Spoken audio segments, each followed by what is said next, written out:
A few weeks ago, you were chopping it up with Hove. We've seen Hove, he's a little bit more active now. He's doing interviews. Are you closer to that Hove verse, that next Hove verse? I told him, I said, yo, bro, we did records together, but it wasn't my record. I need a verse on Ever Since You Left Me. And, you know and what he said, what was the feedback? I walked up on him, I said, man, I could just smell a nigga with money, man. You ain't trying to do no music. you ain't trying to do no music. He just busted out laughing. You got to get it back in the studio, though. Yeah, he was supposed to get on that Fuck With Me, Get It Bag back in the days, but you know, getting Hove in that studio is like you got to be signed with Rock Nation. Yeah.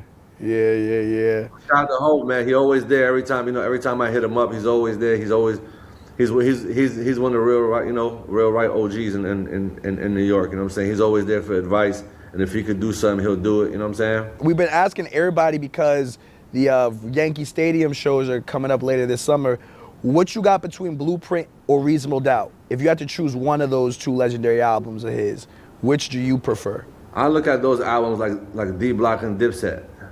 Blueprint is like Dipset, and Reasonable Doubt is like D Block. You know what I'm saying? It's like one that is like full of samples, and the other one just straight hard music. You know what I'm saying? So for me, picking one, I would go with Reasonable Doubt.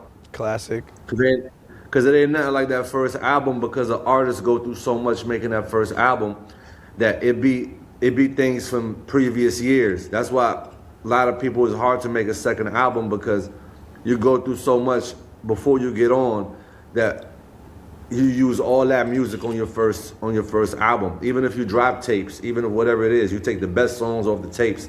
Like you see Hell Is Hot with DMX. You see how that was. You see a bunch of people's first albums you can't remake. You know what I'm saying? Because you just take a lifetime of making music. By the time you get there, it's just like, it's hard. You know what I'm saying? Then as soon as you drop your first album, the label be on you. They be like, okay, you need to drop on another 6 months. You need to drop on another year because you're so hot on the first one, and that doesn't equal to the 10 years you put into the first album. So that's why a lot of artists like Nas and certain people take 5 years to drop an album, because that's what it took. That's why Nas was able to make It Was Written, because he actually took so much time from Illmatic to make It Was Written. That's why, to me, It Was Written was a better album than Illmatic.